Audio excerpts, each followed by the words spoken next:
Une année 2023 qui a été bien riche en actualité économique, on peut le dire. Que retenir? À quoi s'attendre pour l'année à venir? Mesdames et messieurs, vous l'avez compris, dans ce numéro spécial de votre magazine Éco-Débat, nous essaierons de revenir sur ce qui a fait l'actualité économique sur le continent 2023.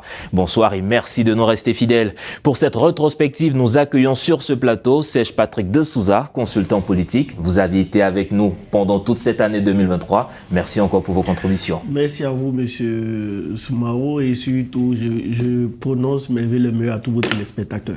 Merci. Avec nous sur ce plateau, un habitué, Idrissa Keïta, journaliste consultant. Merci d'être avec nous aujourd'hui encore. Je tiens, pour cette édition spéciale, je vais un peu te tutoyer. Je te remercie beaucoup pour la confiance en cette fin d'année. Je salue aussi tous les téléspectateurs de Média 1 TV à travers le monde. Bonjour, bonsoir, où que vous soyez. Bonne et heureuse année 2024. Alors, messieurs, 2023, une année forte, bien chargée, mais il y a un terme qui est revenu régulièrement, la résilience des économies africaines en cette période. Que retenir de la résilience africaine? Qu'est-ce qui vous a marqué en 2023? Ce qui m'a marqué en 2023, effectivement, c'est le concept de résilience qui, je vais dire, est une sorte d'opportunité dont les États africains sont saisis par rapport au contexte mondial. Nous savons un peu ce qui se passe en Europe avec la crise en Ukraine entre l'Ukraine et la Russie. Tout dernièrement, il y a cet épisode d'Israël et le Hamas. C'est un mélange de crises qui s'est amplifié en Europe et peut-être même en Orient, en Asie, qui fait qu'aujourd'hui, les États africains, mais l'Afrique devient la seule partie du monde où il y a la possibilité encore de pouvoir, de pouvoir développer des rapports économiques, tout et tout. Ce qui fait que vous avez vu qu'il y a une multiplication de sommets avec la Russie, le sommet avec le monde arabe, bien que le monde arabe entier, pour le monde arabe, entre l'Afrique et le monde arabe, ça a été reporté, mais il y a eu quand même l'Émirat arabe uni qui a tenu à rencontrer les États africains. Et donc aujourd'hui, l'Afrique est véritablement dans le centre des débats économiques au niveau mondial. Et je pense que c'est vraiment cet environnement-là qui a permis aux États africains cette résilience. Maintenant, après, il faut qu'on aille plus loin sur les questions d'endettement et tout ça, qui demeure quand même une sorte de gangrène qui est attachée comme un poids lourd qui est attaché sur les épaules des États africains. On y reviendra sur cette question d'endettement, mais parmi les facteurs de résilience, beaucoup d'économistes, beaucoup de personnes font ressortir le caractère informel de l'économie africaine y est pour beaucoup. On parle de formaliser les économies africaines d'un côté et de l'autre côté, on nous dit que l'Afrique a réussi à résister, à tenir grâce à son économie informelle qui fait quand même 80% de son économie. Vous, comment vous appréciez cela aujourd'hui? Tout d'abord, je voulais insister quand même sur une chose. La résilience, je crois qu'elle a commencé à prendre forme à partir de 2020, qui vraiment n'a pas été du 20 sur 20 avec le Covid-19. Il a mis à plat le monde entier, mais l'Afrique a subi ça, peut-être pas en autant de pertes en vie humaine que l'Europe, mais sincèrement par exemple, l'acquisition des vaccins, ça a été la croix et la bannière. Et il faut reconnaître que bien que nous soyons maintenant en 2024, il y a quand même quelques économies du continent qui continuent encore de sortir la tête de l'eau suite à cet effritement qui a pris forme avec l'avènement de la pandémie, qui est censé être derrière nous, même si depuis 2-3 semaines encore on entend parler d'un nouveau variant. Maintenant, pour revenir à l'informel, effectivement, l'Afrique a eu ce paradoxe ou cette particularité. On a énormément de secteurs. Je peux citer par exemple celui de l'artisanat, mais on a plein d'autres qui évoluent dans l'informel, mais qui sont pourtant très déterminants, qui apportent beaucoup. Mais je crois que la formule ou la solution est en passe d'être trouvée parce que déjà, il faut reconnaître que nos États africains ont commencé ce qui s'appelle la digitalisation. Pour toutes les ressources, que ce soit de la douane fiscale, ainsi de suite, la digitalisation est en cours. La population elle-même déjà est très habituée au mobile banking ou au mobile money surtout, sans faire publicité de quelque agence que ce soit. Et c'est comme ça que, de plus en plus, par corporation de justement ces secteurs informels, on commence à mettre en place un système d'inscription Ce n'est pas pleinement effectif partout, dans tous les secteurs, mais on commence à aller vers ça. Donc je crois que la digitalisation sera une alternative déterminante pour pouvoir tirer les bénéfices qu'on pourrait avoir de l'informel. Parce que déjà avec la digitalisation, on gagne du temps. Et de plus en plus dans la gouvernance de nos États africains, on a compris qu'il ne faut plus exposer les gens au liquide. Il faudrait que le liquide circule autrement et que l'administration fasse son travail. Et justement, ça c'est une avancée aussi en cette année. Et aussi le facteur endettement.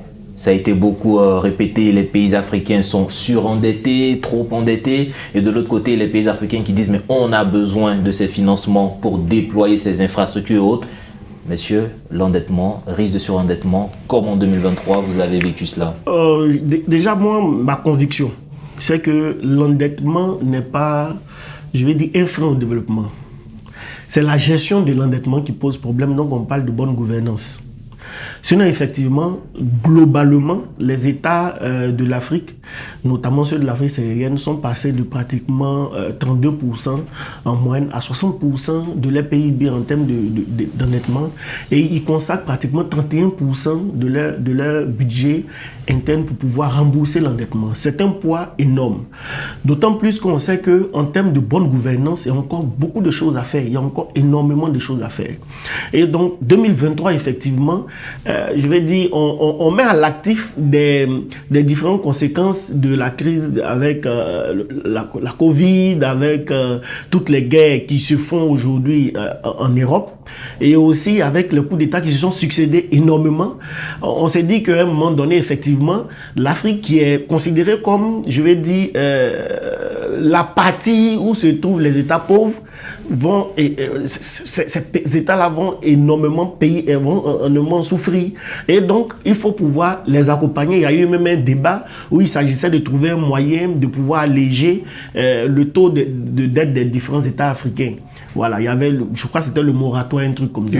Oui, et donc, il y a eu ce débat-là où il y a eu différentes écoles qui se sont, je vais dire, qui se sont entrechoquées, mais on met toujours à l'actif du fait qu'il y a des événements, il y a des contingences qui ne dépendent pas nécessairement des États africains qui ont concouru à cet environnement. Mais, comme je le dis, en 2024, ce taux d'endettement qui grossit et le poids de pouvoir de rembourser cet endettement-là fait que finalement les investissements qui viennent en Afrique ne sont pas contrôlés par les contribuables eux-mêmes, ne sont pas contrôlés par les Africains eux-mêmes, mais c'est surtout contrôlé par les bailleurs de fonds extérieurs. Donc nous sommes aujourd'hui face à un besoin. Ce besoin, c'est comment arriver à une sorte de créer des ressources internes que nous pouvons gérer nous-mêmes par la transformation et puis la commercialisation, parce que si nous sommes exclusivement dans un système de consommation et que à la fin on n'arrive pas nous-mêmes à passer du stade de consommation à transformateur-exportateur, on va toujours rester dans ce cercle vicieux d'endettement, et la mauvaise gouvernance qui accompagne cela crée tout ce qu'on voit aujourd'hui avec la pauvreté, avec tout ce qui est, je vais dire, difficultés alimentaires que nous croisons maintenant au niveau de l'Afrique. Et pour rester sur le volet alimentaire, il y a eu le sommet de l'alimentation. Le président Macky Sall a en tout cas réaffirmé l'ambition de l'Afrique de pouvoir produire ce dont l'Afrique a besoin pour consommer. Quand on parle d'autosuffisance aujourd'hui sur le continent, comme en 2023, vous avez vécu ce facteur-là. Est-ce que vous pensez qu'il y a eu des actions fortes pour promouvoir l'autosuffisance alimentaire sur le continent? Bon, à mes yeux, l'autosuffisance alimentaire est plus un slogan qu'une initiative. Sinon, au plan continental, on a ce qu'on a appelé la muraille verte, mais qui réellement n'a pas atteint ses objectifs comme il faut, n'a pas réellement impacté comme il faut. Nous sommes encore dans un contexte où, malgré nos ressources, malgré ce que nous avons, nos populations n'en bénéficient pas. Je vous donne un exemple simple du monde de l'agriculture, le café et le cacao. Ce n'est que maintenant que la Côte d'Ivoire et le Ghana, qui sont les deux plus gros producteurs au monde, ont décidé de se mettre ensemble. Et cette année 2023, nous avons vu le bras de fer qu'ils ont eu à avoir avec grandes entités du monde, ces pays traditionnels-là qui avaient eu à toujours décider ou à fixer les prix. Donc, c'est pour vous dire que, quand même, on parle de plus en plus de l'agro-business, avec ce fameux slogan « La terre ne ment pas ». Mais force est d'admettre que nos pays, non seulement n'arrivent pas à exploiter pleinement les potentialités qu'ils ont, et avec ces soucis sécuritaires qui s'annoncent maintenant avec le terrorisme ou l'insécurité résiduelle ça et là, même les populations ont parfois difficilement accès à leur surface. Donc moi j'estime que certes l'Afrique est là, mais les initiatives vertes ont vraiment du mal à décoller. Et ça va quand même être un enjeu en 2024. Un enjeu en 2024. Alors permettez-moi de vous demander maintenant, messieurs, quand vous regardez toute l'actualité qui a émaillé 2023, quels sont pour vous les points importants à retenir en 2023? Déjà, je voudrais faire un clin d'œil au Libéria, qui a en 2023 donné une leçon de démocratie. Il y a une sorte de maturité que le peuple libérien commence à avoir, et je pense que les États africains doivent pouvoir, notamment ceux de l'Afrique subsaharienne, doivent pouvoir suivre ce mouvement-là. Il y a eu une alternative qui s'est déroulée à 2 reprises sans qu'il y ait de tensions, sans problème.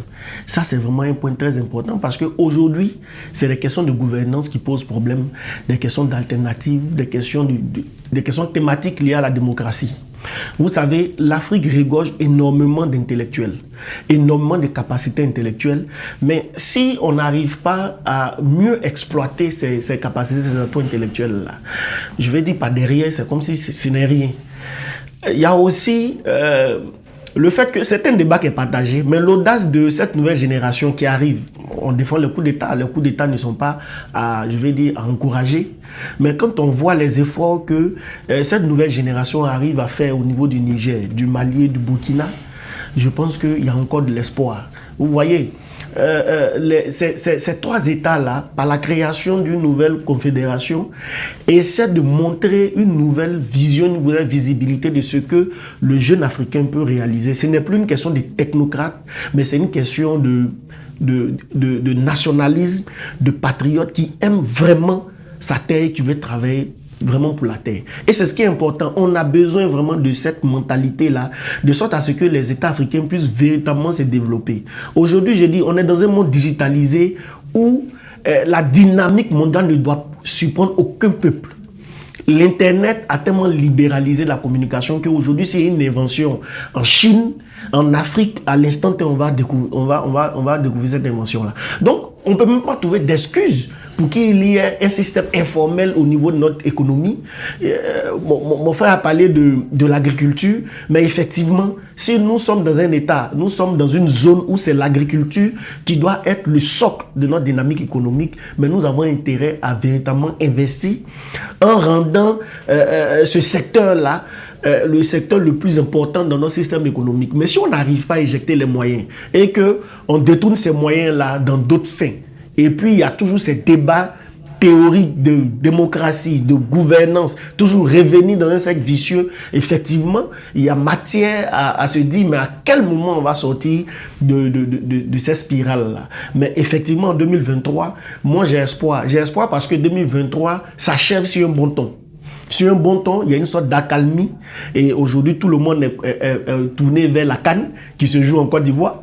Et bon, je me dis que l'Afrique engage l'année 2024 de manière exceptionnelle avec la CAN à partir du mois de janvier. Donc, je me dis qu'à la fin, il aura quand même, je vais dire, une bonne impulsion. Mais que les États africains puissent comprendre qu'on est dans un monde digitalisé et cette génération-là a besoin d'être véritablement ouverte pour qu'on puisse vraiment répondre aux enjeux mondiaux. Aux enjeux mondiaux, on retient cela. Idrissa Keïta, bon, moi je vos vais, points forts pour 2023. Je vais aller de façon zonale. Déjà, je prends le Maghreb. Je tiens à saluer la Banque centrale du Maroc qui a maintenu son taux directeur inchangé. Elle a maintenu le cap. Et je profite, puisque nous sommes aussi sur un média marocain, je n'avais pas eu l'occasion de le faire pour officiellement quand même présenter mes excuses au Maroc qui a subi ce drame-là que nous avons su en milieu d'année. Au niveau, on va dire, de l'Afrique australe, je salue quand même le Kenya et le Rwanda qui ont ouvert leur pays au monde entier. Plus de visas, que ce soit sur le continent et ailleurs. Et aussi, j'en profite pour saluer quand même la gouvernance rwandaise qui a un taux exceptionnel en matière de tourisme. Pour ce qui est, on va dire, de l'Afrique centrale, j'avoue que la zone reste quand même à la croisée des chemins avec le Tchad qui est en train de se définir un statut par rapport à l'État unitaire et l'État, comment dirais-je, constitué de plusieurs... Il y a l'État unitaire et l'État fédéral. Fédéral qui est en train de se dessiner. Bon... On observe les résultats. On observe les résultats. Voilà. Au niveau du Gabon, quand même, comment dirais-je, la banque, la BAD et certaines institutions ont décidé de lever le pied, de reprendre la collaboration, donc quasiment mettre petit à petit fin aux sanctions. Et aussi, pour ce qui est de l'Afrique de l'Ouest, je retiens que par exemple le Mali, qui est vraiment au cœur de beaucoup d'attention, ou de toutes les attentions, a quand même eu à faire son référendum et vient de libérer la ville de Kidal. Je félicite quand même l'armée malienne qui a réussi à le faire, mais, un facteur est très important. Maintenant que Kidal il est récupéré, pendant tout 2023, le régime militaire disait que du fait de l'insécurité et de la non-récupération intégrale du territoire, on ne pouvait pas tenir de scrutin. Désormais, je crois qu'ils n'ont pas d'argument. Ils se doivent de se prononcer sur, comment on va dire ça, une date par rapport aux élections. Encore que même il y a une polémique, l'Assemblée nationale nommée le CNT vient de clore et aucune ligne n'a été votée pour les élections. On aurait dit que, de ce que j'ai appris, qu'il faut qu'il y ait un agencement. Est-ce que ça sera seulement la présidentielle ou est-ce que la présidentielle sera enchaînée des législatives? Il faudra définir ça. Et dans les budgets communs, normaux, il y a des réserves où on pourrait le faire. Sinon, la Guinée est quand même à la croisée des chemins. L'Internet ne fonctionne plus. Il y a un bras de fer avec les confrères. Sinon, quand même, le président de la Guinée, en plus d'être allé au sommet avec l'Arabie Saoudite, a eu à croiser assez de leaders du monde arabe, donc assez de bailleurs. Je salue enfin ces sommets-là. L'Afrique a des ressources. Nous sommes dans la géopolitique. Donc il y a des jeux d'intérêt. Mais au-delà de ces jeux d'intérêt, il y a des amitiés. Tout le monde le sait désormais, il faudra compter avec la Russie. Le Niger, il y a moins d'une semaine, de 2 semaines, a officialisé une avancée dans le partenariat avec la Russie. Et apparemment, le blé qui avait été promis au sommet Russie-Afrique arrive, est en route.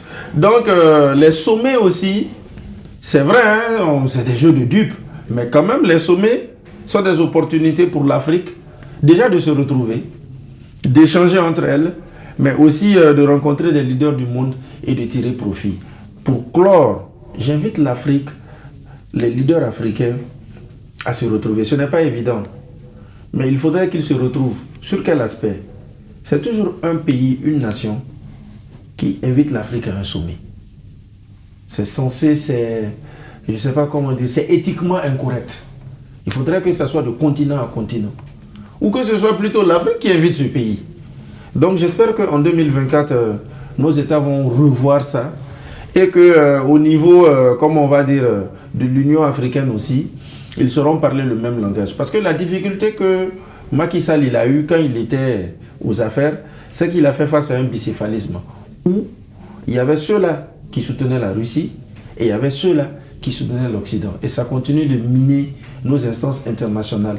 J'espère qu'on parlera le même langage en 2024. On espère qu'on parlera ce même langage en 2024. Monsieur, vous avez évoqué constamment ce volet gouvernance et politique. On va dire que la politique, en tout cas, sème les bases pour un développement économique. Il y a la politique de la ZLECAf. On en a beaucoup parlé, c'est un rêve pour l'Afrique, quelque chose qui devait impulser une certaine économie. 2023, est-ce que vous avez ressenti les effets de la ZLECAf? Il y a beaucoup à faire parce que la ZLECAf en elle-même pose un problème d'intégration. Il y a combien de pays qui se sont réellement engagés à répondre aux attentes de la ZLECAf? Non, en Afrique, nous avons pratiquement 55 pays. Il y a combien qui ont accepté de ratifier leur engagement à intégrer véritablement la ZLECAf? Je vais dire que la question de fond Ce n'est pas que la ZLECAf n'est pas un instrument qui peut mieux fonctionner, ce n'est pas ça. Mais il y a une sorte de divergence d'opinion politique, de vision politique qui fait que la fracture est énorme entre les États africains. Le Mali, le Burkina, le Niger font bloc. Mais ils font partie de la zone de la ZLECAf. Il y a le Tchad qui est en train de faire sa transition. Mais de la manière dont le Tchad est considéré dans le processus de transition et est traité, c'est même pas de la même manière que le Mali est traité. Ça pose problème. Je veux dire, il y a un véritable problème d'intégration à la base. Et l'UIA est en train d'échouer à ce niveau. Et tant qu'on n'arrive pas à résoudre ce problème d'intégration, tout ce qui est coopération économique qui va naître aura toujours ce genre de problème. Voilà. Voici la base. Et moi, je me dis que la ZLECAf va fonctionner, c'est seulement si on aborde ces questions profondes, économiques et d'intégration politique. Là, on les aborde, mais vraiment 4 sur table et on essaie de régler les divergences. Aujourd'hui, le Niger a un problème avec les autres États parce que le Niger est dans un processus de transition. On ne peut pas, la Guinée, telle que la Guinée est traitée, on s'est dit en griffe que la Guinée est traitée, mais différemment des autres États. Il y a le Gabon, il y a un coup d'État qui a eu au Gabon tout dernièrement, mais le coup d'État subit moins de critiques que les autres coups d'État qui ont eu lieu peut-être il y a 2 ans, 3 ans, 4 ans. Je veux dire qu'il y a un problème d'intégration, il y a un problème de vision commune, il y a un problème de responsabilité des États africains à s'unir véritablement autour d'un idéal commun, à régler eux-mêmes leurs problèmes et à marcher sur le même pas. Voilà. Sinon, la ZLECAf est un bon instrument, mais en même temps, pour que cet instrument puisse fonctionner, c'est les acteurs qui doivent animer cet instrument-là ont une obligation de marcher ensemble. Voilà. Une obligation de marcher ensemble. Je vous vois, vous avez envie de réagir. Je vous laisse rapidement réagir sur cette question. Et l'autre question que je voulais vous poser, c'est concernant ce fameux sommet des BRICS qui a eu lieu cette année où on a senti vraiment l'engouement des pays africains. Donc je vous laisse rebondir et votre appréciation sur le sommet BRICS. Pour ce qui est de la ZLECAf, comme l'a dit une Miss de la Côte d'Ivoire, également et pour renchérir. Vous savez, la ZLECAf, sincèrement, c'est un flop. Mais après avoir de près, j'ai compris que nos États africains sont plus habitués à ratifier, à ne pas appliquer, ou carrément à faire de grandes annonces, à ne pas appliquer. Je vous donne un exemple très simple. Le CFA. Comment pouvez-vous comprendre que le CFA a 2 zones qui ont le même colon et ces 2 zones ne peuvent pas échanger directement leur CFA entre elles? Et ce sont ces pays-là qui sont là. Et là, je parle de l'aspect monétaire.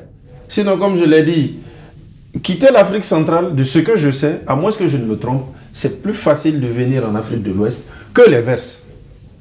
Des pays comme le Gabon ou la Guinée équatoriale, certes, ils ont leur loi, mais il y a des protocoles qui ne sont pas évidents. Par exemple, là, le Kenya, le Rwanda plutôt, vient de franchir le pas avec Bamako. Au dernier conseil des ministres des Maliens, j'ai vu que Bamako se félicite du fait que désormais quiconque quitte le Mali pour aller là-bas, à Kigali, tu peux arriver à l'aéroport, prendre ton visa et tu es exempté de certains frais pendant 30 jours. Et eux aussi, ils ont décidé d'appliquer la réciprocité. Donc, j'ai donné le seul exemple du CFA. Et dans cette zone CFA aussi, je rappelle, la CEDEAO même a un désaveu. Aux yeux des populations, elle s'est trop politisée. Aux yeux des populations, elle est carrément sortie de son rôle. Elle était censée créer une intégration et mettre en avant les intérêts économiques. Des initiatives à un plan régional qui pouvaient booster un plan continental, la ZLECAf. Mais finalement, qu'est-ce qui se passe? Même les populations ne sont pas émues d'un sommet de la CEDEAO. Ils voient un syndicat de chefs d'État. Parce que la CEDEAO est pleinement sortie de son rôle. la solde. Voilà, est pleinement sortie et est plus, comme on va dire, dans une posture, comme on dit là, on va dire la mère Fouetta, à sanctionner plutôt qu'à intégrer. Maintenant, quelle était la seconde question, vous disiez? L'adhésion, l'engouement de ces pays africains pour intégrer les BRICS. On a vu le Justement, les BRICS, cette initiative, je l'avais vu venir de loin, mais j'avoue que c'est en cette année-là, en Afrique du Sud, que la chose a été très, on va dire, décisive. Parce que depuis longtemps, ces 5 pays-là qui étaient autour, la Russie, l'Inde, la Chine et autres, étaient à fond là-dessus. Mais c'est sincèrement en cette année 2023 que, à mes yeux, il y a eu un contact direct avec l'Afrique. Déjà au sommet des BRICS qui a eu lieu en Afrique du Sud, mais après aussi au sommet Russie-Afrique.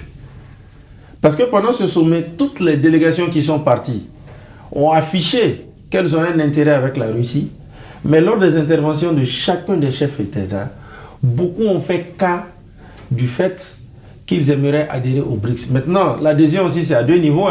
Il y a l'instance en elle-même et aussi la banque des BRICS, dirigée par l'ancienne présidence brésilienne Dilma Rousseff. Et même que lors du sommet même de Russie, beaucoup ont eu à côtoyer le président du Sénégal, celui de la Centrafrique par exemple. Ils sont allés aux nouvelles pour savoir un peu comment ça se passe. Et dernièrement aussi, j'ai constaté qu'un pays comme l'Égypte, si je ne me trompe, il y a des pays qui ont été retenus pour carrément même intégrer les BRICS. Je crois bien que l'Égypte est là-dedans. L'Iran et tout ça. Voilà, et l'Argentine. Et depuis peu, c'est maintenant le Nigeria qui a officiellement décidé aussi d'y postuler. Connaissant son statut de géant économique africain, connaissant le poids qu'il a, le Nigeria aussi postule ouvertement. L'Algérie fait qu'un cas, apparemment aurait tenté, mais ça n'a pas marché, ils n'ont pas voulu le reconnaître, mais depuis peu, ils l'affichent petit à petit. Les BRICS restent quand même une alternative, parce que sans nous mentir, on a parlé de l'endettement et du désendettement. Et les conditions autour du FMI ou de la Banque mondiale sont parfois éprouvantes. Or, les BRICS annoncent une alternative. Merci en tout cas pour vos contributions. Idrissa Keïta, journaliste consultant. Merci Serge Patrick de Souza. Vraiment avec vous, on a essayé de mieux comprendre l'actualité économique en 2023. Mais les grands points et les débats se poursuivent chez vous. Mesdames et messieurs, agréable suite de programme sur nos antennes et surtout, très belle année 2024.